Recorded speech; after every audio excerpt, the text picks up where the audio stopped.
The autumn of 1899 had descended upon London with a rare and suffocating malice. A yellow-grey fog, thick as pea soup and smelling bitterly of coal gas and damp Thames mud, clung to the iron railings of Baker Street. Within the warm, tobacco-scented confines of our familiar sitting room, however, the turmoil of the metropolis seemed pleasantly remote. Or at least it would have been, had my companion not been pacing the floorboards with the relentless caged energy of a Bengal tiger. For the past 20 minutes, Sherlock Holmes had strode from the hearthrug to the window and back again, his tall, spare figure draped in a disreputable smoking jacket, his sharp profile silhouetted against the flickering amber lamplight. He had spoken scarcely a word since breakfast, consumed entirely by the intense internal machinery of his remarkable mind. I sat in my customary armchair, quietly turning the pages of the British Medical Journal, though my eyes drifted frequently toward my friend. "You have a visitor, Watson," and judging by the irregular, heavy thud upon the stairs, a man in a state of profound agitation, Holmes remarked suddenly, halting his pacing and turning his dark, piercing eyes toward me. I blinked, listening intently. A moment later, a heavy, hesitant knock sounded at our door.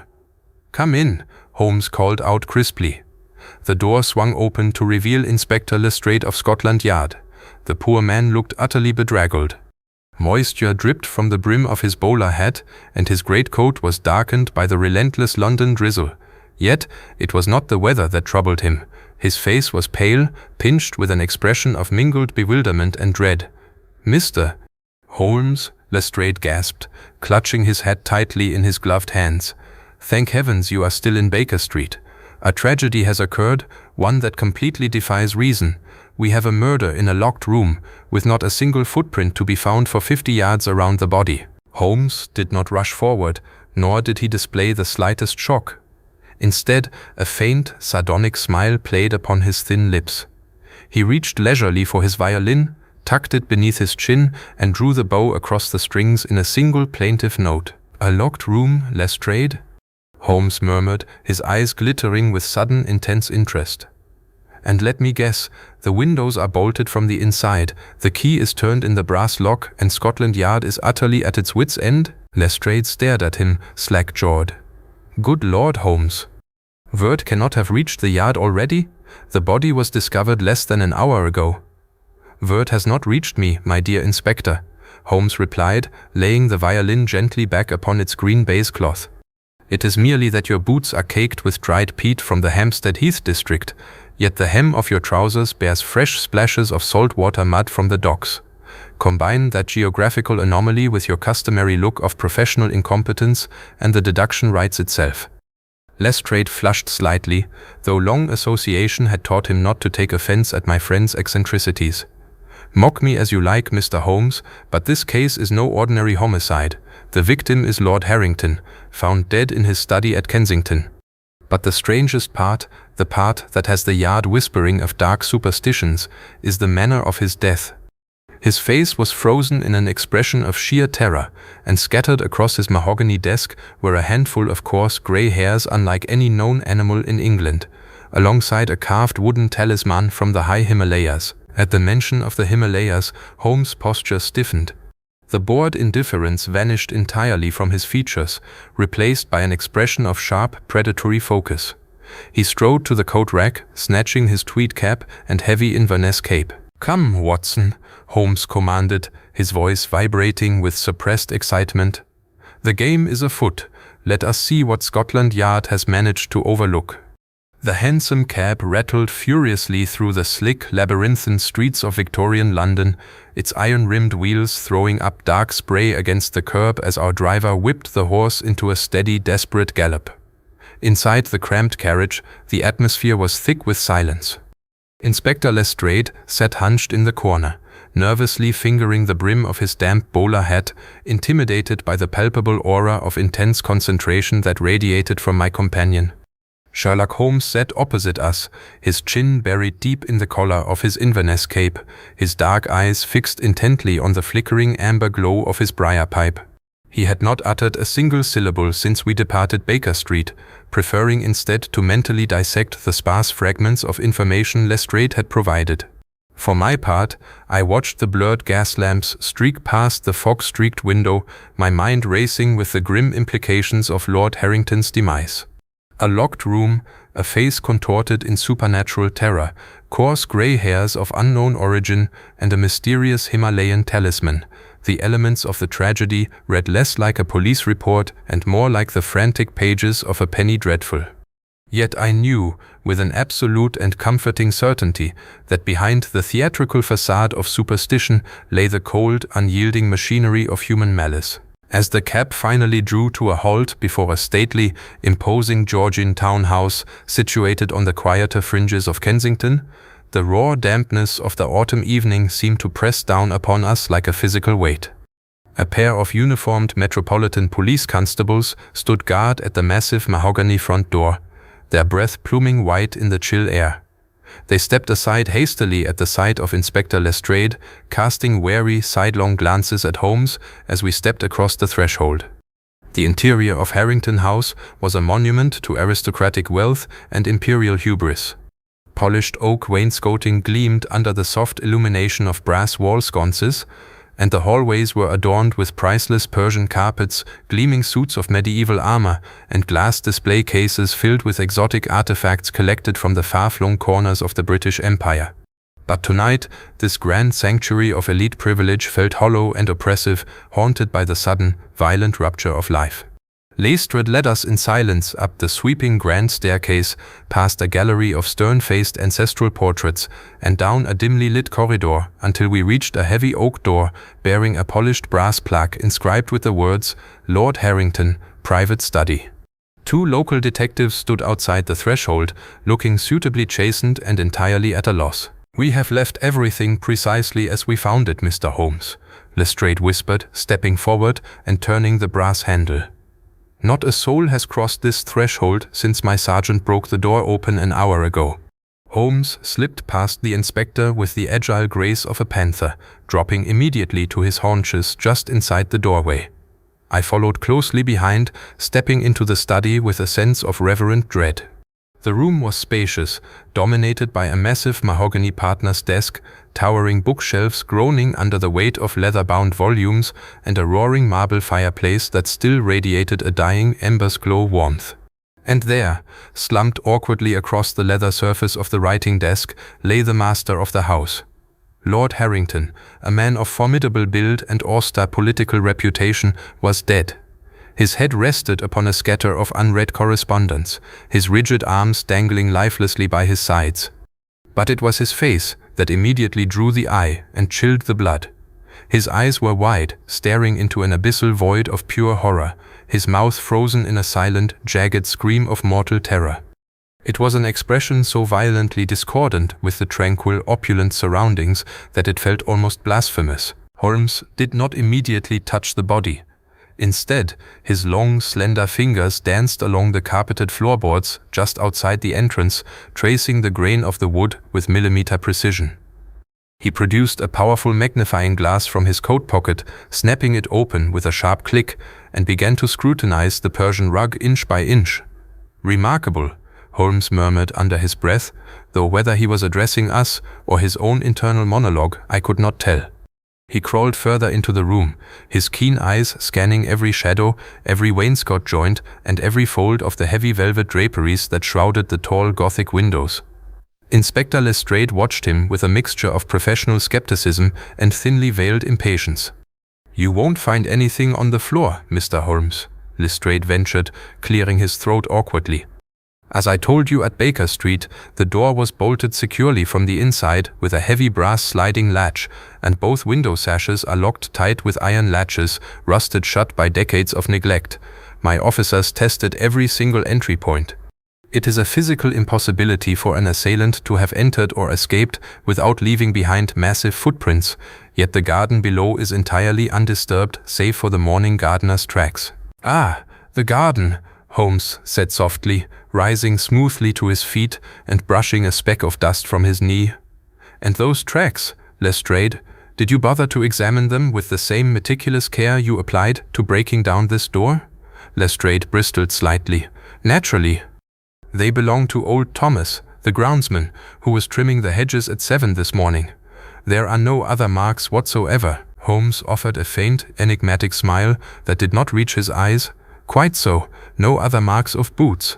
But did you look for anything else, my dear Inspector? Did you look for the absence of something, or perhaps something that crawls rather than walks?" Without waiting for a reply, Holmes walked briskly over to the mahogany desk where the lifeless body of Lord Harrington rested. Ignoring the gruesome spectacle of the corpse for the moment, Holmes bent low over the polished wood surface, directing the beam of his pocket lantern onto a small cluster of curious objects arranged neatly beside a silver inkstand. There, resting upon a square of black velvet, lay the items Lestrade had mentioned in Baker Street. First was a handful of coarse, steel-gray hairs, stiff and wiry, curling slightly at the ends like the undercoat of some massive Arctic beast. Beside them sat a grotesque, hand-carved wooden talisman, roughly the size of a man's palm, depicting a contorted, demonic visage with wide, bulging eyes and bared fangs, stained a deep, weathered mahogany brown. Holmes picked up the wooden artifact with a pair of silver tweezers, bringing it close to his nose and inhaling deeply. He then drew out a small pocket knife, carefully snipping a single strand of the coarse gray hair and placing it meticulously inside a folded slip of parchment, which he tucked away into his breast pocket. "Watson," Holmes said quietly, not looking up from the desk, "observe the inkstand. Observe the position of the heavy brass paperweight. What do you make of them?" I stepped closer, peering over his shoulder, applying my own medical and observational training to the puzzle. The inkstand was slightly askew, pushed perhaps half an inch to the left of its indented mark in the leather blotter. The paperweight, a solid bronze sphere, lay several inches away on the floor near the foot of the desk, as though it had been hastily knocked aside during a sudden, violent struggle. "It would appear there was a brief, frantic scuffle," I offered tentatively. "Lord Harrington may have attempted to defend himself against an intruder, knocking the paperweight from the desk before—" I paused, looking back toward the locked door and sealed windows. "Before the intruder vanished into thin air." Lestrade finished my sentence with a grim chuckle. "That is the maddening crux of it, Dr. Watson. There was no struggle with a human assailant. No valuables are missing from the study. His pocket watch, heavy gold signet ring, and a safe containing thousands of pounds in bearer bonds remain completely untouched. Whatever killed Lord Harrington did not come to rob him, it came to frighten him to death." Holmes finally turned away from the desk, his expression darkening with a gravity that I had rarely seen in all our years together.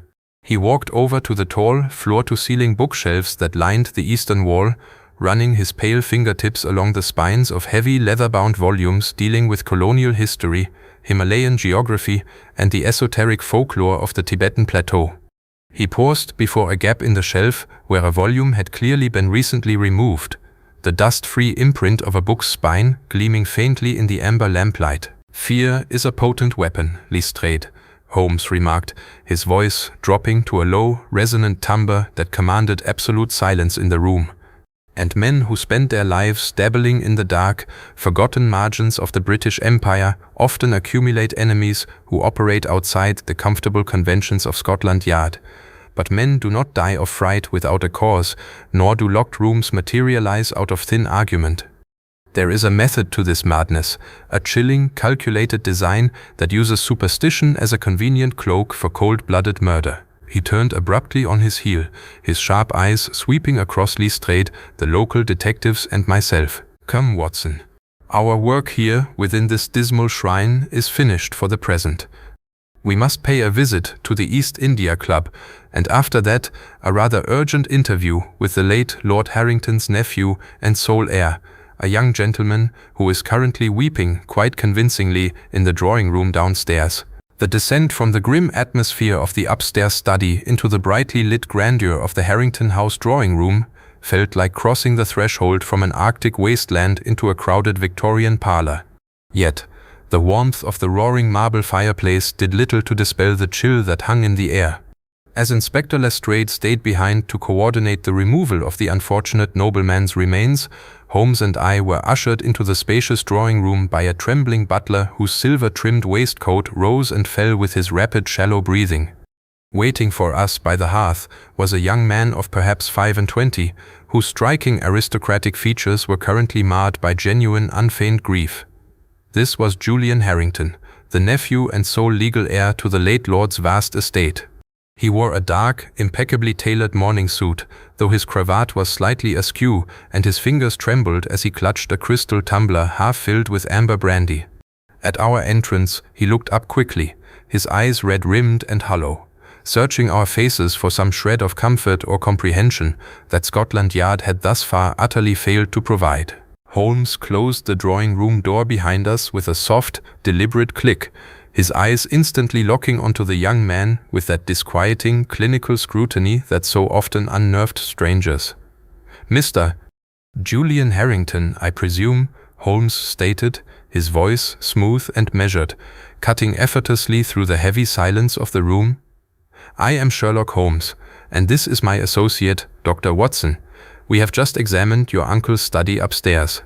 Permit me to express my deepest condolences for your tragic and sudden loss." Julian rose unsteadily to his feet, setting the crystal glass down upon a mahogany side table with a sharp clatter. "Mr. Holmes," he breathed, his voice cracking with emotion, "thank God you are here. Lestrade is a good man, I suppose, but he talks of locked doors and supernatural beasts as though we were living in a Gothic romance rather than modern Kensington. Uncle Robert was a hard man, yes, stubborn, unyielding, and entirely consumed by his past exploits in the colonies, but he did not deserve to die like that. Nobody does." Holmes glided across the Persian carpet with soundless steps, stopping just a few feet from the young heir. He tilted his head slightly, his sharp gaze roaming from Julian's pale face down to the polished leather of his boots, before sweeping upward to inspect the heavy gold signet ring resting loosely on the youth's right index finger. "Your uncle was a man of formidable willpower, Mr. Harrington," Holmes remarked casually, though his eyes burned with a hidden intensity. "A veteran of the colonial expansion, a man who brought back countless relics from the roof of the world. Tell me, when was the last time you saw your uncle alive?" Julian swallowed hard, running a shaking hand through his neatly parted brown hair. "It was last evening, around 8 o'clock. We shared a glass of port in that very study. We had a rather heated disagreement concerning his estate and my future investments, I confess. But it was nothing out of the ordinary. We argued constantly. He dismissed me shortly after 9, and I retired to my chambers on the second floor. I heard nothing through the thick walls until the sergeant hammered on the front door this morning." Holmes listened with absolute stillness, his head bowed slightly as though absorbing every nuance of tone and cadence in the young man's voice. "And this disagreement regarding your investments, was it of a financial nature that might cause severe embarrassment to the family name?" Julian flushed, a sudden defensiveness flaring in his eyes despite his grief. "If you are implying that I harbored malicious intent toward my uncle for the sake of an inheritance, Mr. Holmes, you are gravely mistaken. True, his fortune will now pass to me, but I would gladly trade every pound of it to have him back. People rarely murder for mere financial convenience when patience would yield the same result within a matter of years, Mr. Harrington," Holmes replied smoothly, his tone disarmingly mild. "No, a crime of this magnitude requires a far more potent catalyst: fear, revenge, or perhaps the desperate need to bury a secret that threatens to tear down the pillars of respectable society."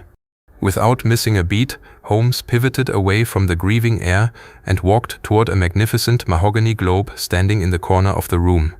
"Watson," Holmes called out over his shoulder, "do you recall our monograph on the secret trade routes of the Tibetan borderlands published some years ago? The intricate web of political intrigue that connects the high passes of the Himalayas to the private gentlemen's clubs of Pall Mall?" I nodded slowly, recalling the maze of diplomatic memos and colonial dispatches we had waded through during that particular investigation. "Indeed I do, Holmes," I replied. It involved the illicit smuggling of sacred artifacts looted from Buddhist monasteries during the Young Husband expedition and subsequent exploratory surveys. Holmes nodded, spinning the brass meridian ring of the globe with a single long finger. "Precisely. And Lord Harrington was not merely a passive observer of those distant lands. He was an active participant in the systematic acquisition of items that native populations regard as fiercely sacred and aggressively cursed. Julian Harrington watched us with a mixture of confusion and growing apprehension. "What are you suggesting, Mr. Holmes? Are you saying my uncle's death has something to do with his travels in Asia 20 years ago?" Holmes turned back to face the young man, his expression hardening into one of absolute resolve. "I am suggesting, Mr. Harrington, that the past rarely stays buried in the snows of the Himalayas, no matter how deeply one attempts to pack it down. Now, if you will excuse us, Doctor. Watson and I have an urgent appointment at the East India Club. There are records of your late uncle's associates that require our immediate attention." Without waiting for a formal farewell, Holmes swept toward the doorway, motioning for me to follow. As we stepped back out into the cold, damp London fog and hailed a second hansom cab, I could not shake the unsettling feeling that we were merely scratching the surface of a vast, interlocking conspiracy. The hansom lurched forward, carrying us away from Kensington toward the stately, conservative facades of Pall Mall, where the gentlemen of the empire gathered to smoke, drink, and conceal their darkest secrets. The East India Club loomed through the yellow haze like an impregnable fortress of Victorian respectability. Its massive stone pillars and tall arched windows radiated an aura of quiet wealth and institutional power. Inside, the grand reading room smelled deliciously of old leather, roasting coffee, and expensive Turkish tobacco. Elderly gentlemen in velvet smoking jackets dozed quietly in deep wingback chairs, shielded behind broad sheets of the Times. We were greeted by the head porter, an imposing individual with snow-white hair and an impeccably tailored uniform, who regarded us with cautious reserve until Holmes flashed a small card bearing the insignia of the Home Office, a relic of a past favor performed for a high-ranking government minister. "We are pressed for time, my good man," Holmes stated in a low, authoritative whisper that brooked no argument. "We require immediate access to the private archives concerning the 1888 Bengal Survey expedition, specifically the personal journals and correspondence of the late Lord Harrington." The porter hesitated, casting a nervous glance toward the inner sanctum of the committee rooms, before bowing stiffly and gesturing us toward a heavy oak door marked Private Archives. The archive room was a narrow, windowless vault lined from floor to ceiling with steel filing cabinets and heavy ledgers.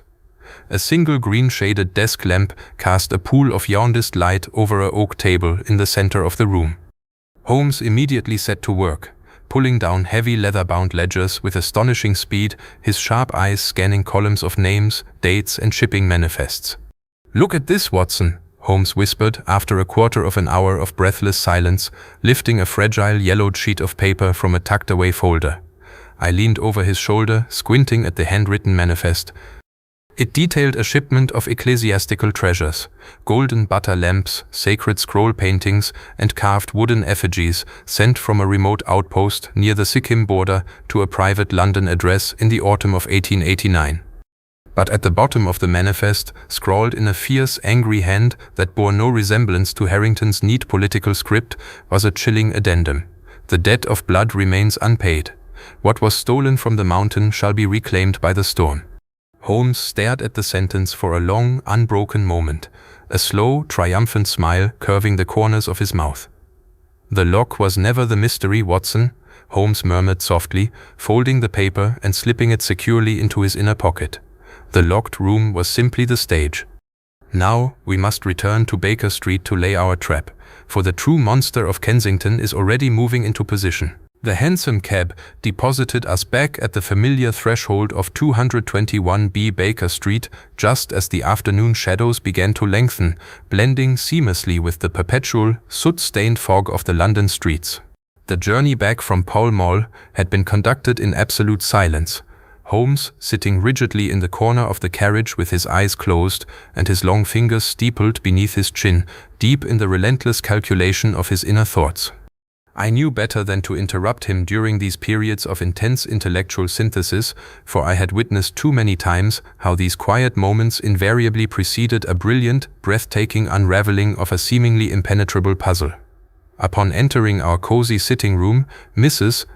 Hudson greeted us with a mixture of profound relief and maternal anxiety, having read alarming snippets of the Kensington mystery in the evening editions of the Pall Mall Gazette.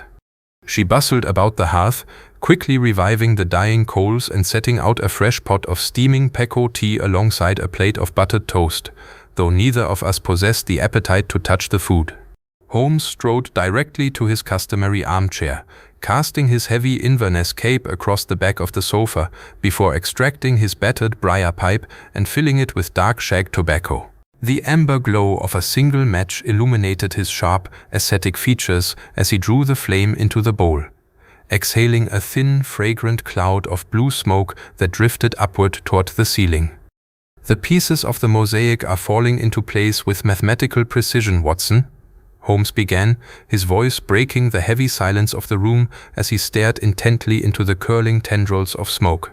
"We have established the motive, identified the psychological profile of our invisible adversary, and catalogued the physical anomalies left behind in that cursed study in Kensington. Yet, a crucial vulnerability remains in our construction. A dangerous gap between what we know to be true and what we can legally prove before a magistrate and jury." I settled into my own armchair, wrapping my hands around the warm porcelain teacup for comfort. "You speak of proof, Holmes, but how does one even begin to construct a legal case around an event that defies the laws of physics?" Inspector Lestrade and his officers are still entirely convinced that we are dealing with either a supernatural visitation or a miracle of mechanics, given that the door was bolted from the inside and the windows were completely sealed. Holmes chuckled softly, a dry, humorless sound that lacked mirth. "Lestrade is an honest, hard-working public servant, my dear fellow, but his imagination is strictly confined within the rigid boundaries of Scotland Yard's official rulebook. He looks at a locked door and sees an insurmountable barrier. I look at a locked door and see a deliberate, theatrical illusion designed to misdirect the observer's gaze away from the true mechanism of the crime." Leaning forward, Holmes tapped the stem of his pipe against the arm of his chair to emphasize his point. "Consider the facts impartially, Watson, stripping away the theatrical window dressing of Himalayan folklore and demonic talismans. Lord Harrington was a man with a dark colonial past, a man who participated in the violent plunder of sacred monasteries during the 1888 expeditions. He lived in constant paranoid dread that the men he betrayed, or the relatives of those who perished under his command, would eventually track him down to exact blood vengeance. That fear was not merely psychological, it was entirely justified. The shipping manifest we uncovered in the private archives of the East India Club proves beyond a shadow of a doubt that Harrington stole more than mere gold and artifacts. He stole sacred relics imbued with profound religious and cultural significance to the hill tribes of the Sikkim borderlands." I listened with rapt attention, my medical training urging me to connect the psychological state of the victim to the physical evidence at the scene. "Are you suggesting, Holmes, that the facial expression of sheer terror we witnessed on Lord Harrington's corpse was induced not by a supernatural beast, but by a human face from his past?" Holmes nodded approvingly, his dark eyes flashing with satisfaction. "Precisely, Watson. Harrington was terrified of retribution, but terror alone does not stop a man's heart. There was an active agent at work last night, an agent possessing extraordinary agility, specialized knowledge of the household's architectural layout, and a personal grudge fierce enough to drive them through the bitter English weather to Kensington." Before I could press him further regarding the identity of this elusive agent, a sharp, urgent knock sounded upon the heavy outer door of our lodgings. Mrs. Hudson's hurried footsteps pattered across the hallway downstairs, followed by the murmur of a distressed voice conversing in the entryway. A moment later, the door to our sitting room swung open, and Mrs. Hudson entered, looking rather flustered as she clutched a silver salver bearing a damp, crumpled envelope. "A messenger boy brought this just this instant, Mr. Holmes," she explained, catching her breath. "He said it was of the utmost urgency and bolted down the stairs before I could even offer him a farthing for his trouble." Holmes snatched the envelope from the salver with lightning speed, tearing the paper open with his thumb. He unfolded the single sheet of parchment inside, his eyes scanning the handwritten lines with rapid intensity. As he read, the subtle lines of tension around his mouth tightened into a hard, unyielding grimace. He handed the note across the table to me without a word. I took the paper, holding it up to the amber light of the gas lamp, and read the bold, jagged ink strokes. "Mr. Sherlock Holmes, You pride yourself on your cleverness in unraveling the mysteries of London, but you are playing a game with stakes far higher than your brilliant mind can comprehend. The debt incurred in the high passes must be paid in full, and Kensington was merely the first installment. If you wish to prevent a second tragedy before the stroke of midnight, come alone to the abandoned warehouses at Wapping Old Stairs. Bring no police, or the blood of the innocent will rest upon your head. A cold shudder ran down my spine as I finished reading the ominous warning. I dropped the note onto the table and looked up at my friend with genuine alarm. Holmes, this is clearly a trap. They mean to lure you away into the dark, labyrinthine docklands where no assistance can reach you in time. You cannot possibly go there alone. Holmes stood up slowly, stretching his long frame to its full height with an air of calm, resolute confidence. He walked over to the corner of the room, reached up to the mantelpiece, and casually slid a heavy, black-barreled Webley revolver into the deep side pocket of his Inverness cape, alongside a small, razor-sharp hunting knife. "A trap, my dear Watson?" "Without a shadow of a doubt," Holmes replied, a confident, predatory smile playing upon his lips. "But it is a trap of our own making, sprung prematurely by an adversary who feels the net tightening around them far too quickly. The game has reached its critical turning point." He strode toward the door, pausing only to retrieve his tweed deerstalker cap. "Grab your coat and your medical bag, Watson. We are going to Wapping Old Stairs, and tonight the ghost of the Himalayas will finally be forced to show its true." The journey from the comfortable, civilized quiet of Baker Street to the desolate, fog-choked labyrinths of the London Docklands was nothing short of a descent into another world. The hansom cab could carry us only so far, before the narrow, cobblestone alleys grew too treacherous and choked with piled crates for the horse to navigate safely. Bidding the driver wait with a stern injunction to keep his pistol loaded, Holmes and I dismounted into the biting, salt-laced mist that rolled off the dark, churning waters of the Thames. Wapping Old Stairs at midnight was a ghostly theater of decaying timber wharves, towering brick warehouses with iron-shuttered windows, and the rhythmic, sullen lapping of the tide against rotting wooden pylons. The yellow gas lamps of the main thoroughfares gave way here to pitch-black gloom, broken only by the sickly, greenish glare of occasional oil lanterns swaying in the rigging of moored cargo barges. Every sound, the distant creak of a crane chain, the heavy splash of an unseen rat, or the hollow echo of our own footsteps upon the wet stones, seemed magnified, pregnant with unseen menace. Holmes moved through this damp maze with the silent, predatory grace of a phantom, his keen eyes scanning every darkened doorway, every overhanging crane arm, and every shadow cast by the towering warehouse walls. I followed close behind, my hand instinctively resting upon the wooden butt of the service revolver concealed within the pocket of my greatcoat, my medical training reminding me all too acutely of how fragile the human vessel truly was against cold steel or a sudden blow from the dark.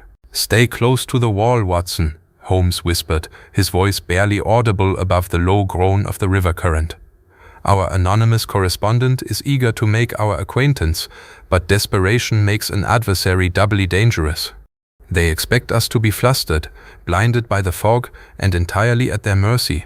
We turned a sharp corner into a narrow, dead-end alleyway flanked on either side by three-story Victorian storehouses whose upper stories leaned perilously close together, blotting out even the faint starlight of the night sky. At the far end of the alley stood a heavy iron-studded oak door slightly ajar, leaking a faint, sickly beam of yellow lamplight onto the wet cobblestones. It was precisely the kind of theatrical, melodramatic stage setting calculated to unnerve an ordinary investigator, but Holmes walked toward it with an unhurried, almost casual air of supreme indifference. He pushed the heavy door open with the tip of his walking stick, the rusted hinges groaning in protest as the interior was revealed to us.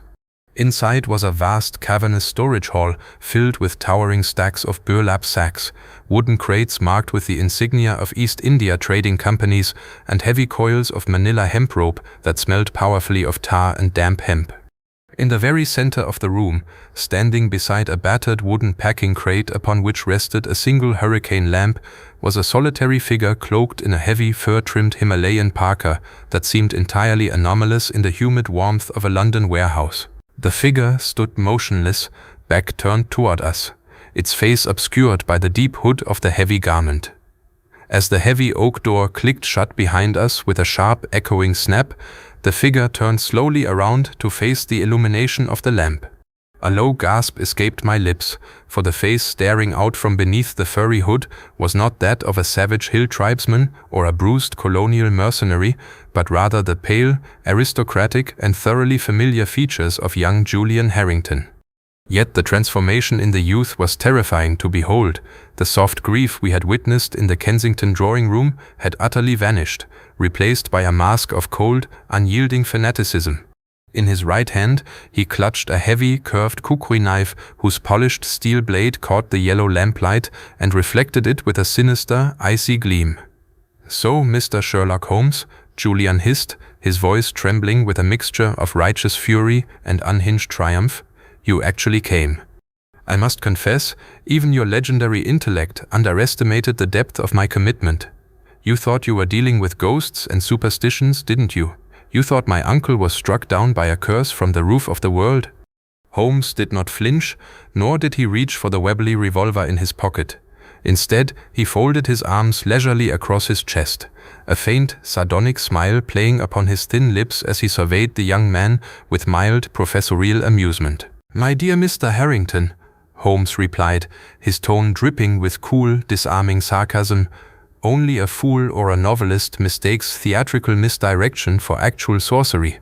From the moment we stepped into that locked study in Kensington, the illusion of the locked room was transparently obvious to anyone who bothered to look at the architectural eccentricities of late Victorian townhouses rather than the folklore of the Himalayas.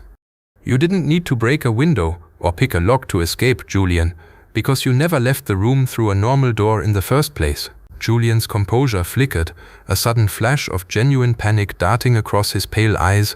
What are you talking about?" he stammered, tightening his grip on the curved blade.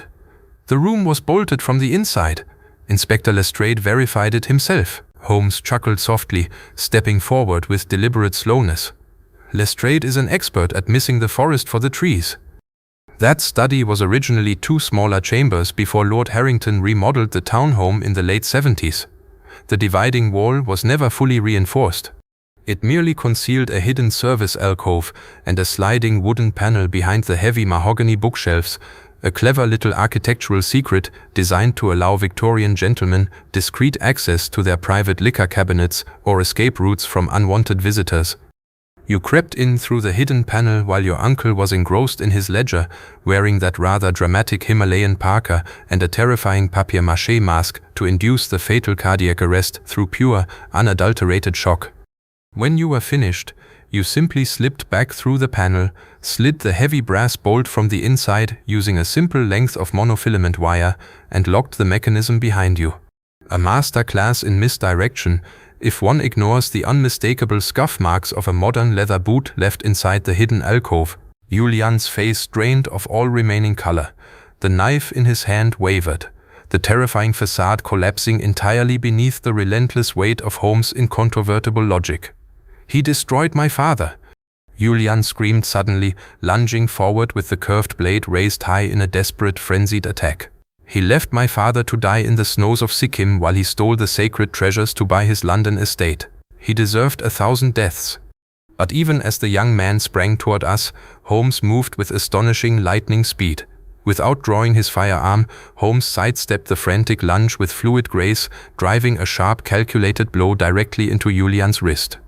The heavy kukri knife clattered loudly against the stone floor. Before the youth could recover his balance, Holmes pinned him firmly against a stack of wooden crates, his long fingers locking around Julian's arms with an iron grip. At that exact instant, heavy footsteps thundered against the wooden floorboards behind us as Inspector Lestrade and half a dozen armed Metropolitan Police constables burst through the warehouse doors, their dark lanterns flooding the cavernous space with brilliant, blinding light. The trap was sprung, the mystery solved, and the dark ghost of the Himalayas was laid firmly to rest. The chaotic flurry of the police intervention subsided into a tense, hushed stillness as Inspector Lestrade's constables secured young Julian Harrington in a pair of cold iron handcuffs. The youth offered no further resistance. The frenzied, desperate energy that had fueled his murderous crusade had utterly evaporated, leaving him slumped against a stack of East India Company crates like a broken marionette. His pale face was stained with cold sweat, and his eyes stared blankly at the damp stone floor as the heavy iron cuffs clicked into place. Inspector Lestrade wiped a bead of moisture from his forehead, his expression a comical mixture of profound professional embarrassment and boundless, unadulterated awe as he turned his gaze toward my companion. "Mr. Holmes," Lestrade stammered, clearing his throat awkwardly while adjusting his bowler hat. I scarcely know what to say. A hidden architectural alcove behind the bookshelves, a sliding panel?" We searched that study from top to bottom, yet not one of my officers thought to examine the structural integrity of the partition walls. We were completely blinded by the locked door and those cursed Himalayan relics. Holmes calmly brushed a speck of dust from the sleeve of his Inverness cape, retrieving his briar pipe and tapping it gently against his palm. "Do not be too hard on yourself, my dear Inspector," Holmes replied, his tone carrying that characteristic blend of mild condescension and genuine reassurance. "Scotland Yard operates on the comfortable assumption that human beings behave with predictable, linear rationality. When faced with an anomaly like a locked room, your officers naturally look for magic or physical impossibility because the alternative, that a Victorian townhouse is riddled with forgotten architectural secrets designed for illicit liaisons or domestic espionage, requires a far broader imagination. But as I have told you on numerous occasions, once you eliminate the impossible, whatever remains, however improbable, must be the truth." Lestrade nodded slowly, shaking his head in sheer wonderment before turning his attention to the prisoner. "Well, whatever the architectural intricacies, young Harrington has confessed by his actions tonight, and we have enough circumstantial and physical evidence, not to mention the weapon and the Himalayan parka discovered in the rear alcove of his own quarters, to ensure a swift conviction at the Old Bailey. You have saved London from a grave miscarriage of justice, Mr. Holmes." With a brisk wave of his hand, Lestrade directed his constables to escort the prisoner out into the damp night air toward the waiting Black Maria, leaving Holmes and me alone amidst the towering stacks of fragrant hemp and colonial cargo. The heavy warehouse door swung shut behind the departing police detachment, plunging the cavernous interior back into a dim, atmospheric quiet broken only by the distant, sullen lapping of the Thames against the wooden wharves. Holmes walked slowly over to the packing crate where the single hurricane lamp still cast a flickering amber glow, pulling his silver pocket watch from his vest and clicking the lid open to check the hour. "Come, Watson," Holmes said softly, turning his dark, piercing eyes toward me with a gentle, appreciative warmth that he so rarely displayed in public company. "The night air by the river is notoriously unkind to the bronchial tubes, and our mission here is brought to a most satisfactory conclusion. Let us return to Baker Street, Mrs. Hudson will no doubt have a kettle boiling, and I fancy a quiet tune upon the violin to wash away the rather unpleasant memory of human greed and vengeance." As we stepped out of the dark warehouse and made our way back through the labyrinthine alleys toward where our hansom cab was waiting, I could not help but reflect upon the intricate machinery of the mind that walked beside me. To the average observer, the case of Lord Harrington had been a baffling supernatural tragedy, an unsolvable puzzle born from the dark, untamed peaks of the Himalayas. Yet, under the merciless, analytical spotlight of Holmes' intellect, the grand illusion had dissolved into its constituent parts, a tale of old colonial betrayal, family vendettas, and architectural cleverness exploited for cold-blooded murder. The handsome ride back through the sleeping streets of London was peaceful and restorative. The thick yellow fog had begun to lift slightly, revealing the pale, ghostly outline of gas lamps flickering bravely against the encroaching dawn. Upon our arrival at 221B Baker Street, we were greeted by the comforting, familiar sight of Mrs. Hudson bustling about the sitting room, her warm smile instantly melting away the lingering chill of the Docklands. A steaming pot of black tea, fresh toast, and a plate of cold sliced meats awaited us upon the mahogany table. Holmes cast aside his Inverness cape and deerstalker cap, sinking gratefully into his deep wingback armchair with a contented sigh. He reached across to the corner table, lifted his battered Stradivarius violin from its green bass case, and tucked it lovingly beneath his chin. Without a word of preamble, he drew the bow across the strings, filling the cozy room with a rich, melancholy melody that seemed to capture the very soul of the Victorian metropolis, its shadows, its secrets, and its enduring resilience. I settled into my own armchair, pouring 2 steaming cups of tea and handing one to my friend as he played. It was moments like these, sitting in the quiet sanctuary of our Baker Street lodgings after the storm had cleared, that I truly appreciated the extraordinary privilege of chronicling the adventures of the greatest consulting detective the world had ever known. The case of the Himalayan curse was closed, consigned to the leather-bound pages of my private journals, while the great detective rested peacefully, his brilliant mind already drifting toward the countless other mysteries waiting quietly in the shadows of the foggy city. The morning sun struggled feebly against the residual pall of London smog, casting a jaundiced, amber light across the cluttered surfaces of our Baker Street sitting room. Several days had elapsed since the dramatic confrontation at Wapping Old Stairs, and the sensational details of Lord Harrington's murder, coupled with the astonishing confession and arrest of his nephew Julian, had finally vanished from the front pages of the Pall Mall Gazette and the Times, replaced as always by the endless geopolitical maneuverings of the British Empire and the petty scandals of high society.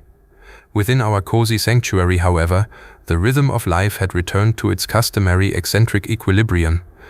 Sherlock Holmes was currently sprawled across the sofa in his most disreputable velvet smoking jacket, amusing himself by shooting pellet after pellet from a compressed air pistol directly into the center of a patriotic VR bullet-pocked design he had plastered against the opposing wall, while I sat quietly at the writing desk organizing my medical notes and reviewing the final handwritten manuscript pages of my chronicle regarding the Kensington affair.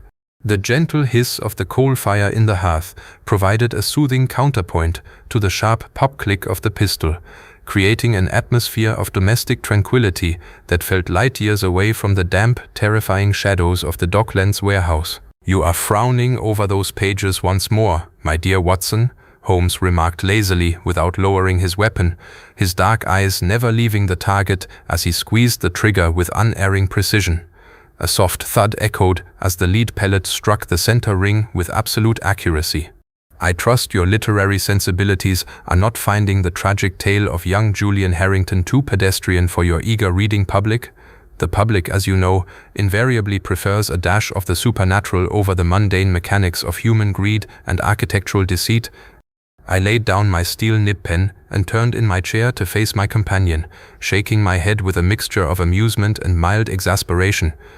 "On the contrary, Holmes, I was not critiquing the narrative style, but rather reflecting upon the curious psychological undercurrents that drive men to such desperate extremes. Julian Harrington was a cultured, promising young gentleman with a brilliant future before him. Yet, the poison of an old colonial vendetta warped his mind so completely that he was willing to commit cold-blooded patricide under the guise of an ancient mountain curse. How easily the veneer of civilization cracks when vengeance takes root. Holmes lowered the air pistol, setting it carefully upon the side table before steepled his long, pale fingers together beneath his chin. A thoughtful, solemn shadow crossed his expressive features, replacing his usual sardonic detachment. "Civilization, Watson, is a remarkably thin crust resting precariously over a boiling sea of primal emotions," Holmes observed quietly, his voice dropping into that deep, resonant timbre that always commanded my absolute attention. "We walk through the gas-lit streets of London surrounded by monuments of industry, science, and law, deluding ourselves into believing that humanity has finally outgrown the savage impulses of our ancestors. Yet, beneath every expensive silk top hat and behind every polished mahogany desk lies the capacity for greed, jealousy, and merciless retaliation. The high passes of the Himalayas or the dark jungles of the colonies merely provide a convenient stage where those suppressed impulses can shed their restraints. Lord Harrington stole more than gold and artifacts from those distant monasteries. He stole the future of a family, and in doing so, he unconsciously signed his own death warrant. Julian's plot was mechanically clever, the hidden service alcove, the papier-mâché mask, and the calculated induction of a fatal cardiac arrest. But its fundamental flaw, like all crimes born of pure emotion, was its absolute failure to account for the unyielding logic of cause and effect. I nodded slowly, absorbing the profound truth of his words as I gazed out the window toward the foggy street below, where ordinary citizens hurried along their morning business, completely unaware of the dark abyss that had so narrowly been bridged. Before I could frame a suitable philosophical reply to my friend's observations, the sharp, authoritative ring of the front doorbell reverberated through the hallway below. A moment later, Mrs. Hudson's hurried footsteps sounded on the stairs, followed by a polite tap upon our sitting-room door. She entered carrying a silver salver upon which rested a heavy, official-looking dispatch envelope bearing the crimson wax seal of the Foreign Office. "A messenger from Whitehall, Mr. Holmes," Mrs. Hudson announced, her voice tinged with polite curiosity. "He stated that the matter is of high government importance and requires an immediate response." Holmes did not rush, but a sudden, brilliant flash of anticipation illuminated his dark eyes. He rose smoothly from the sofa, strode across the Persian carpet, and took the heavy envelope from the salver with long, graceful fingers. Breaking the wax seal with a flick of his thumb, he unfolded the thick parchment dispatch and scanned the densely written lines with rapid, practiced intensity. As he read, a faint, enigmatic smile curved the corners of his mouth, the unmistakable smile of a hunter who has just caught the distant scent of fresh quarry. He tossed the dispatch across the table toward me, where it landed softly amidst my scattered manuscript pages. "It would appear, my dear Watson, that the tranquil peace of Baker Street is to be mercifully brief," Holmes declared, his tone vibrating with suppressed excitement as he reached for his tweed Inverness cape and deerstalker cap from the coat rack. "A rather delicate diplomatic crisis has arisen, involving a missing cipher key, an encrypted telegraph from the embassy in Constantinople, and a Scotland Yard inspector who has somehow managed to lock himself inside a secure bullion vault with 3 suspicious foreign agents. The government requires our immediate and discreet intervention." I smiled, casting aside my medical notes without a moment's hesitation as I reached for my service revolver and heavy greatcoat. The shadows of Kensington and the ghosts of the Himalayas were already fading into the tapestry of the past, replaced by the thrilling uncertainty of a new intellectual battleground. "Come along, Holmes," I said, stepping eagerly toward the door. "Let us see what new absurdity Scotland Yard has managed to engineer this time." The hansom cab rocked rhythmically as it traversed the bustling thoroughfares of Whitehall, carrying us away from the quiet domesticity of Baker Street and directly into the heart of the British Empire's administrative machinery. The Foreign Office loomed before us, a magnificent monument of imposing Victorian architecture, its grand stone facade reflecting the grey, diffuse light of the afternoon sky. As we alighted from the carriage and strode up the wide stone steps, a nervous junior attaché, sporting an immaculate starch collar and a distinctly panicked expression, hurried out to meet us. "Mr. Holmes, thank heaven you've arrived," the young man stammered, wringing his white-gloved hands together.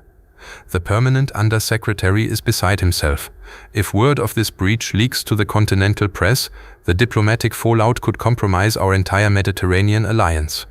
Holmes did not break his stride, gliding through the heavy mahogany doors with an air of absolute, unshakable authority that instantly cowed the flustered official. "Lead the way, young man, and spare us the dramatic hyperbole," Holmes commanded coolly, his sharp eyes scanning the high-ceilinged marble corridors adorned with maps of distant colonies and portraits of stern statesmen. A missing cipher key and an overzealous Scotland Yard inspector locked in a bullion vault do not constitute an international crisis unless we allow bureaucratic incompetence to transform them into one. We were led down a labyrinthine series of subterranean stone passages directly beneath the main government building, a secure zone reserved for high-level diplomatic correspondence and the storage of state bullion reserves. Outside a massive, reinforced steel vault door stood Inspector Lestrade, looking thoroughly bewildered and clutching a damp handkerchief to his forehead, flanked by 2 armed guards from the Diplomatic Protection Unit. At the sight of Holmes, Lestrade hurried forward with an expression of profound relief mixed with wounded professional pride. "Mr. Holmes, I am so glad you're here," Lestrade blurted out, gesturing frantically toward the heavy steel door. "We've made a complete hash of this. An hour ago, a coded telegraph intercepted from the Ottoman embassy indicated that a high-value state cipher key had been smuggled into London by a foreign operative known only as the Levantine. We traced the courier to this very building, but when my sergeant and I cornered him in the sub-basement strong room, he slammed the massive combination door shut from the inside, locked the internal deadbolt, and trapped himself, along with 3 bags of sovereign gold and our only suspect. Holmes stepped up to the massive steel barrier, placing his palm flat against the cool, riveted metal, before pressing his ear directly against the vault door to listen. "Fascinating," Holmes murmured softly, a thin smile playing upon his lips. "An old sub-engineer treasury vault with a dual time lock mechanism and an internal manual deadbolt. And tell me, Lestrade, did you happen to notice the heavy grease smeared along the outer brass dial, or the faint scent of Turkish tobacco lingering in the draft escaping from the ventilation grate above?" Lestrade blinked, staring blankly at my friend. "Tobacco? Grease? Good Lord, Holmes. We were worried about an armed anarchist blowing up the gold reserves." Holmes chuckled, stepping back from the door and extracting his magnifying glass to inspect the stone floor immediately outside the threshold. "Anarchists do not smuggle state ciphers, my dear Inspector. Professional intelligence brokers do, and our friend, the Levantine, is no ordinary cutthroat." With swift, decisive movements, Holmes dropped to his knees, tracing a faint, powdery trail of grey dust that led away from the vault door toward a narrow, disused coal chute tucked into the corner of the subterranean corridor. "Observe, Watson," Holmes pointed out, signaling me to lean closer. A microscopic trace of high-grade graphite lubricant combined with tiny flakes of yellow brass filings. The vault was never locked from the inside by a desperate man cornered by Scotland Yard. It was locked as an elaborate theatrical diversion by a courier who never intended to stay inside the vault at all. Lestrade gasped, his jaw dropping in sheer astonishment. "Not inside?" But Holmes, my sergeant saw him slip through the heavy iron door just moments before the latch dropped. Holmes rose smoothly to his feet, dusting off his knees with an air of supreme confidence. "Your sergeant saw what the courier carefully orchestrated for him to see, a flash of a grey coat and a slamming door, executed precisely as a secondary service lift descended from the upper floor. While you and your officer spent 20 valuable minutes hyperventilating outside this steel barrier, trying to figure out how to crack a 20-lever combination lock, our clever Levantine courier slipped quietly down the service hoist, disguised as a maintenance fitter, carrying the state cipher key safely tucked inside his tool bag." Holmes checked his silver pocket watch with a brisk click. "If we make haste immediately to the Charing Cross railway terminus, we may just catch him before the 3:45 express to Dover departs for the continent. Come, Watson. The game is once more afoot, and this time diplomacy hangs in the balance." We turned on our heels, leaving a thoroughly chastened Lestrade staring open-mouthed at the steel vault as we sprinted back up the stone steps toward our waiting hansom cab. The hansom cab rocked violently on its leaf springs as our driver whipped the tired bay horse into a desperate gallop along the congested asphalt of the Strand. The afternoon traffic of late Victorian London was a chaotic sea of lumbering omnibus vehicles, delivery drays, and darting messenger boys, all splashing through the wet ruts left by an earlier autumn downpour. Every jolt of the carriage threatened to throw us against the padded interior walls, but Sherlock Holmes remained as immovable as a marble bust, his tall frame braced effortlessly against the motion, his dark eyes fixed with predatory intensity on the narrow gap between the carriage doors. He had spent the first 5 minutes of our frantic journey extracting a slender, steel-bladed pocket knife from his waistcoat to meticulously scrape a microscopic sample of the grey graphite lubricant we had found at the Whitehall sub-basement, examining the glistening residue beneath his pocket lens with the serene detachment of a laboratory scientist. Now, having satisfied his curiosity regarding the precise mechanical grade of the grease used by the mysterious Levantine courier, Holmes tucked the instrument away and pulled his tweed deerstalker cap lower over his brow. "We are cutting it exceedingly fine, Watson," Holmes remarked calmly, his voice easily cutting through the rattling din of the iron-rimmed wheels against the paving stones. "The 3:45 Dover Express waits for no man, not even for a diplomatic courier carrying stolen Foreign Office ciphers. If our calculations regarding the transit times of the underground service lifts are correct, our foreign friend calculated his escape with admirable precision, assuming that Scotland Yard would waste at least half an hour fumbling with the vault's combination dials before realizing they were guarding an empty steel box. Fortunately, Inspector Lestrade's professional predictability never fails to exceed our most generous expectations. I braced my hand against the wooden partition to steady myself as the cab took a sharp, hazardous turn around Charing Cross, throwing up a shower of muddy spray against the shop windows. "And if we do reach the station in time, Holmes?" I asked, my heart hammering against my ribs with a mixture of excitement and apprehension. "What then? The man is a professional agent backed by a foreign power. He will not surrender a state cipher simply because a consulting detective asks him politely upon the platform." Holmes smiled, a cold, sharp flash of white teeth in the gloom of the carriage. "Surrender? Good heavens, no, my dear fellow. People who carry stolen ciphers across international borders are notoriously reluctant to part with their luggage. We shall simply employ a touch of theatrical persuasion and let the station police handle the formal formalities." The cab jerked to a violent halt beside the grand wrought iron portico of Charing Cross railway terminus. Before the driver could even haul back on the reins, Holmes had flung open the carriage door and vaulted lightly onto the crowded, steam-shrouded platform. I scrambled out right behind him, tossing a silver half-crown to the breathless cabman as we plunged headfirst into the bustling chaos of the station. The cavernous train shed was a deafening symphony of hissing steam pistons, shouting porters, the heavy clatter of iron luggage carts, and the hollow roar of the massive steam locomotive idling at platform 3. Thick white clouds of sulphurous steam billowed up into the iron and glass vault, partially obscuring the hundreds of frantic passengers rushing to secure their seats before the final departure whistle blew. Holmes did not hesitate for a fraction of a second. His keen eyes swept the milling crowd with the ruthless efficiency of a hawk scanning a valley floor. He caught sight of a tall, elegantly dressed man wearing a dark traveling cloak and a beaver fur hat, briskly pushing his way toward a first-class compartment near the front of the train just as the conductor raised his silver pocket watch to signal the final boarding call. "There," Holmes whispered sharply, gripping my arm to guide our path through a cluster of bewildered tourists burdened with heavy wicker trunks. We broke into a rapid sprint, dodging porters and leaping over discarded parcels until we intercepted the fleeing courier precisely as he reached the brass handle of the compartment door. "A pleasant journey to you, monsieur," Holmes called out smoothly, stepping directly into the man's path with an air of casual, unshakable insolence.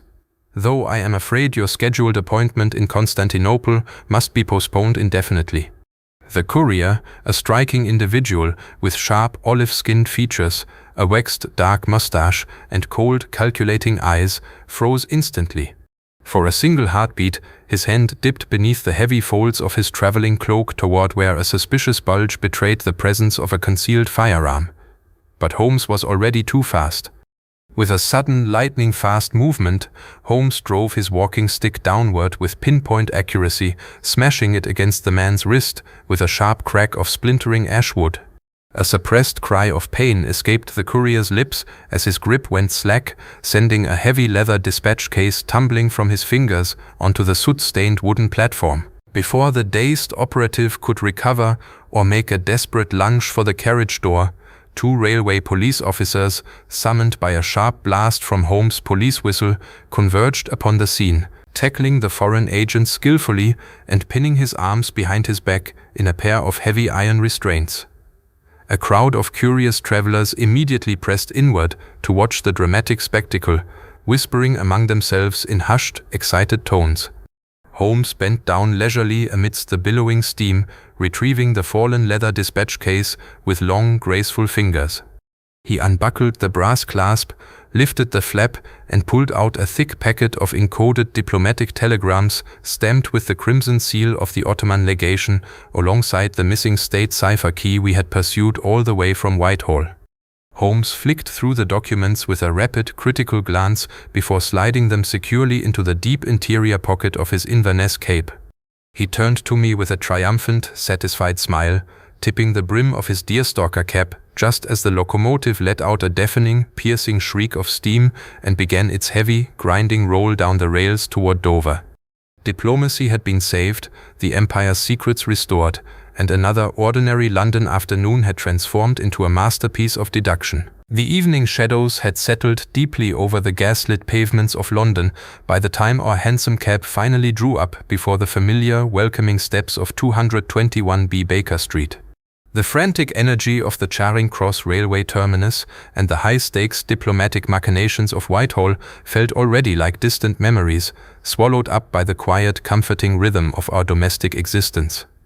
As we climbed the stairs to our lodgings, the rich, savory aroma of Mrs.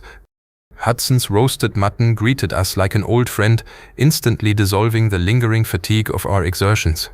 We stepped into the warm, amber-lit sitting room, where a bright coal fire crackled merrily in the hearth, casting dancing reflections across the cluttered bookshelves, the chemical retorts, and the violin case resting quietly upon its green baize stand.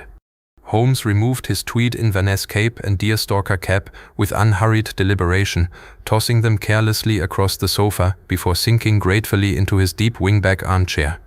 He reached for his battered briar pipe, packed it with dark shag tobacco, and struck a match against the stone hearth, drawing the flame into the bowl with a contented sigh, as a thin, fragrant cloud of blue smoke drifted toward the ceiling. I settled into my own armchair opposite him, pouring 2 steaming cups of rich black tea from the ceramic pot Mrs. Hudson had thoughtfully left warming by the fender.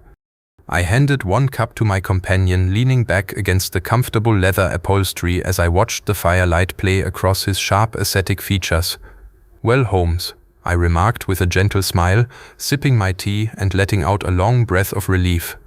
From a locked room murder in Kensington rooted in the forgotten snows of the Himalayas, to a stolen state cipher and an empty bullion vault beneath the Foreign Office, I must confess, even by our usual standards, this past week has been a remarkably strenuous exercise in logic and acrobatics. Holmes chuckled softly, a low, musical sound that lacked any trace of cynicism. He turned his dark, piercing eyes toward me, the brilliant intensity that usually characterized his professional pursuits now softened by a quiet, reflective warmth.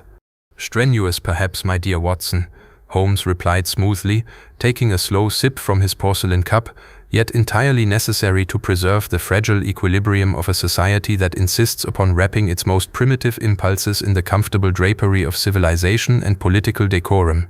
"People look at the world and see chaos, chance, and unsolvable mysteries. We simply look closer, strip away the theatrical misdirection, and reveal the predictable machinery of human nature underneath." "And the stolen cipher?" I pressed playfully, leaning forward.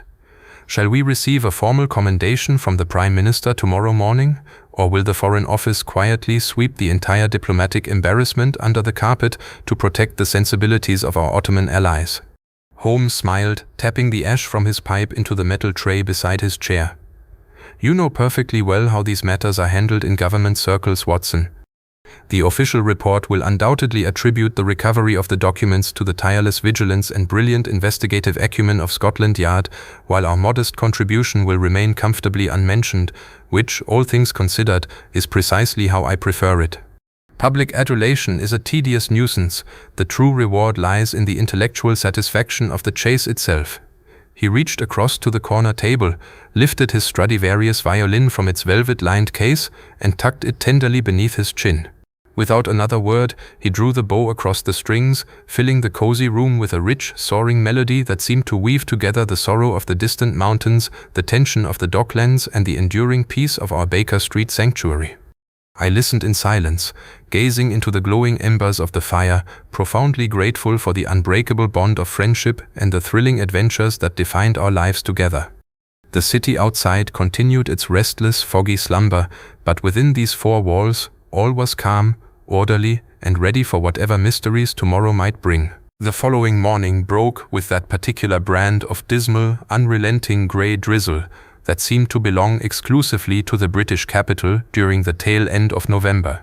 The sleet tapped a rhythmic, melancholic tattoo against the window panes of 221B Baker Street, blurring the view of the street lamps below into bleeding halos of amber light. Inside our sitting room, however, the atmosphere was charged with a very different kind of energy. Breakfast had long since been cleared away by Mrs. Hudson, and in its place the mahogany table was strewn not with medical journals or diplomatic dispatches, but with an extensive collection of legal documents, faded parchment land deeds, and a remarkably ornate, iron-bound wooden strong-box that emitted a faint, musty aroma of dried lavender and ancient vellum. Sherlock Holmes stood before the window, his tall, spare silhouette framed against the dismal light, his fingers interlaced behind his back as he stared down at the damp pavement below.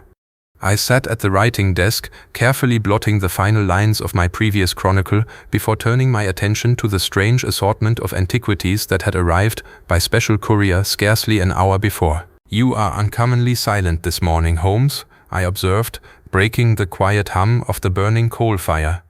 One would think that after successfully recovering a state cipher and outwitting an international intelligence broker, a quiet morning of correspondence would come as a welcome relief. Yet you have not touched your violin once since sunrise. Holmes turned slowly away from the window, a faint contemplative shadow resting upon his aristocratic features. He walked over to the mahogany table, his dark eyes sweeping over the scattered legal briefs and the heavy iron strongbox with clinical precision. "Relief, my dear Watson, is a state of mind reserved for individuals who view life as a series of arduous chores rather than an endless intellectual puzzle," Holmes replied smoothly, pulling out his chair and seating himself opposite me. "As for my silence, I have been turning over in my mind the curious contents of this box. Specifically, the rather unusual circumstances surrounding the legacy of Rothwick Manor, which our morning post brought to our doorstep." He reached out, his long, slender fingers tapping lightly against the lid of the strongbox.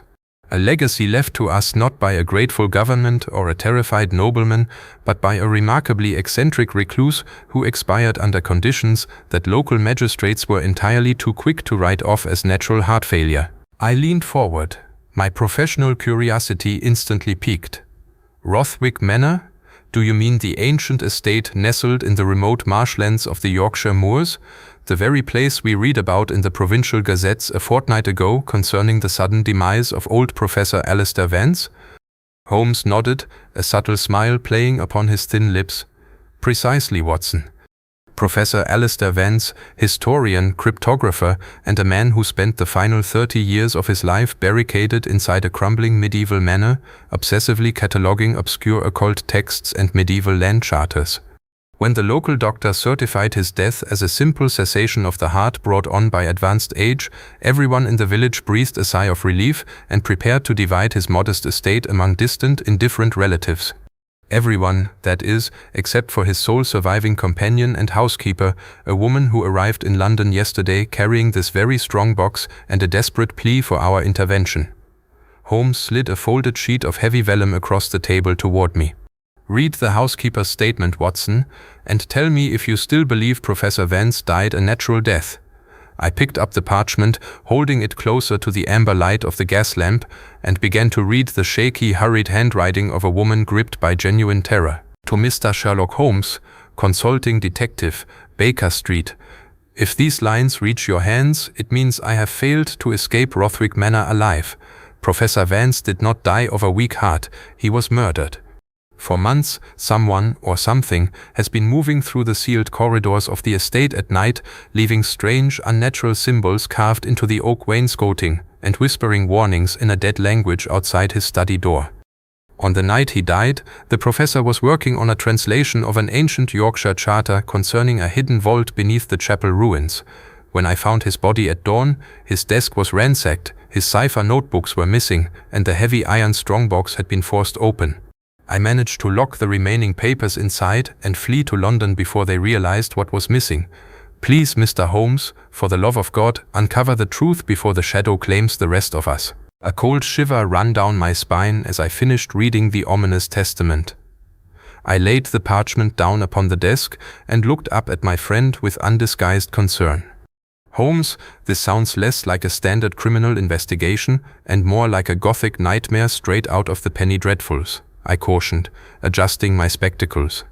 An eccentric professor in a remote Yorkshire manor, strange symbols carved into the walls, a ransacked study, and a terrified housekeeper fleeing for her life. Are you certain this isn't simply the paranoid delusion of an aging, isolated woman? Holmes' dark eyes flashed with an unmistakable brilliance, and that familiar, predatory smile spread across his face. Paranoid delusions, my dear Watson, are extraordinarily rare among practical Yorkshire housekeepers who have spent 40 years managing a gentleman's household, Holmes retorted, rising smoothly to his feet and reaching for his heavy tweed Inverness cape. People do not break into medieval manors, ransack scholarly libraries, and steal cryptographic notebooks merely to indulge in folklore. There is a tangible, human conspiracy at work behind the stone walls of Rothwick Manor. One involving stolen land rights, forged deeds, and a murderer who believes dead men tell no tales. Pack your medical bag, Watson, and ensure your service revolver is properly loaded. The 10:15 express from King's Cross is waiting for us, and the Yorkshire moors are calling our name. The express train from King's Cross bore us northward through a landscape that grew progressively more desolate and forbidding as the hours ticked away.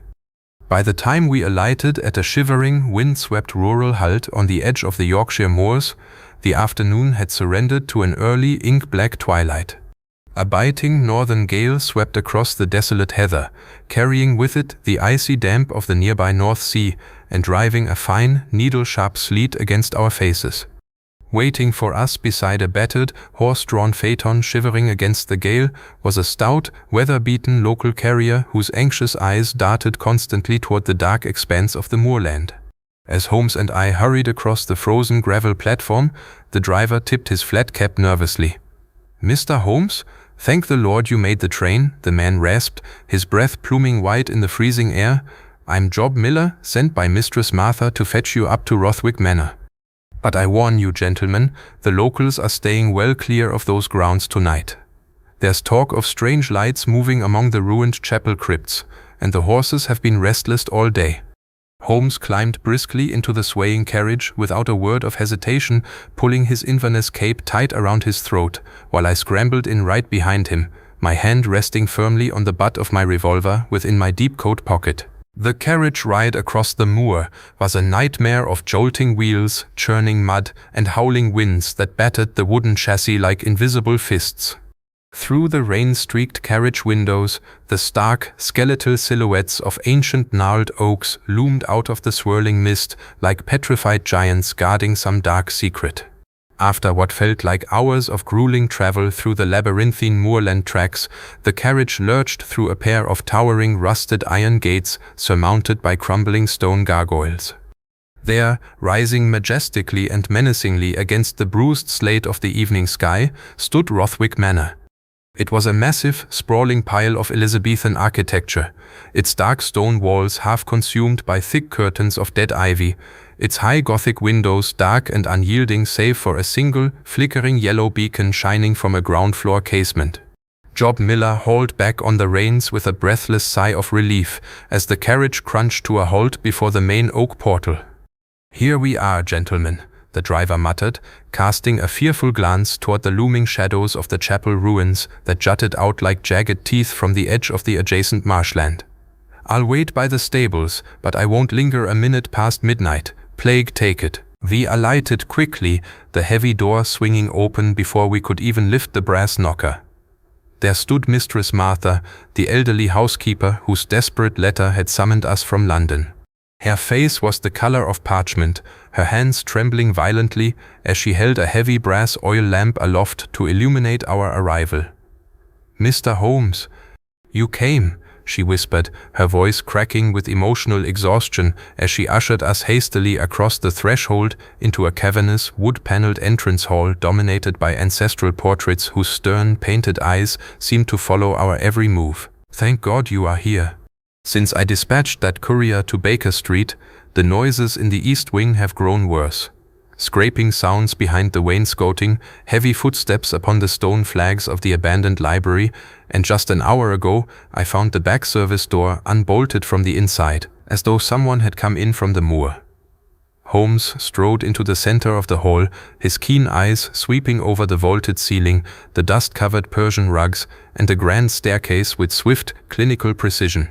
"Calm yourself, my good woman," Holmes instructed gently, though his voice possessed an underlying ring of absolute authority. Fear is a poor counselor. Lead us immediately to the late Professor Vance's private study and leave the rest to us. The study was located at the far end of a dimly lit corridor in the older medieval wing of the manor. It was a spacious, atmospheric chamber filled with towering mahogany bookcases, glass-fronted display cabinets housing ancient Roman coins and Saxon artifacts, and a massive oak writing desk smothered in stacks of yellowed manuscripts, open atlases, and scattered vellum notes. And there, positioned precisely as it had been on the night of his demise, was the crime scene. Holmes did not waste a single moment. Ignoring the comfortable leather armchairs, he dropped instantly to his hands and knees beside the heavy oak desk, pulling his powerful magnifying glass from his pocket and snapping it open with a sharp click. For several minutes, absolute silence reigned in the room save for the crackling of the logs in the hearth and the howling gale against the leaded window panes. Holmes crawled toward the darkened corner near the floor-to-ceiling bookshelves, his fingers tracing the grain of the oak wainscoting until they paused over a series of faint, deliberate gouges carved into the timber. "Look here, Watson," Holmes murmured softly, gesturing for me to bend down. I knelt beside him, shining the beam of my pocket lantern against the wood. Carved delicately into the dark oak were not mystical runes or demonic symbols, as the village gossips feared, but a precise series of geometric numbers and architectural measurements, a cryptographic code mapping the structural layout of the medieval foundations beneath the manor. "This is no occult nonsense," Holmes declared, rising smoothly to his feet with an expression of cold, calculated triumph lighting his sharp features. "Professor Vance was not killed by a weak heart or a supernatural curse. He was systematically silenced because his historical research uncovered a fraudulent land claim, a forged 14th century charter orchestrated by a living relative who stood to lose the entire estate if the true boundaries of the Rothwick legacy were legally established. Before I could ask who among the distant heirs could possibly possess both the local knowledge and the ruthless audacity to execute such a plot, a sharp, metallic click echoed from the shadows near the heavy library door behind us. We spun around in unison. Emerging slowly from the gloom of the dark hallway was a tall, impeccably dressed figure wearing an expensive London riding coat, holding a heavy service revolver pointed directly at our chests. It was Arthur Vance, the professor's ambitious nephew and secondary heir, whose handsome face was twisted into a mask of desperate, unhinged fury. "Clever Mr. Holmes," Arthur sneered, his finger twitching nervously against the trigger. "You always arrive just in time to witness the final chapter. But unfortunately for you, dead detectives make exceedingly poor witnesses upon the Yorkshire moors." With the speed of a striking cobra, Holmes did not reach for his own weapon. Instead, with a sudden, violent kick, he sent a heavy brass coal scuttle flying across the polished floorboards directly into Arthur's shins. The young heir cried out in pain as his legs buckled, his pistol discharging wildly into the ceiling plaster with a deafening roar that shook the rafters. Before Arthur could recover his footing, Holmes was upon him, pinning the frantic murderer to the Persian carpet with an iron grip and wrenching the smoking firearm from his fingers. The trap was sprung, the final mystery of Rothwick Manor laid bare, and the ancient halls reclaimed by justice. As Inspector Lestrade's local Yorkshire counterparts arrived shortly thereafter to secure the prisoner, Holmes stood quietly by the hearth, gazing into the flames with that familiar, philosophical calm that always marked the close of our most perilous adventures. The game was won, the shadows vanquished, and Baker Street awaited our return.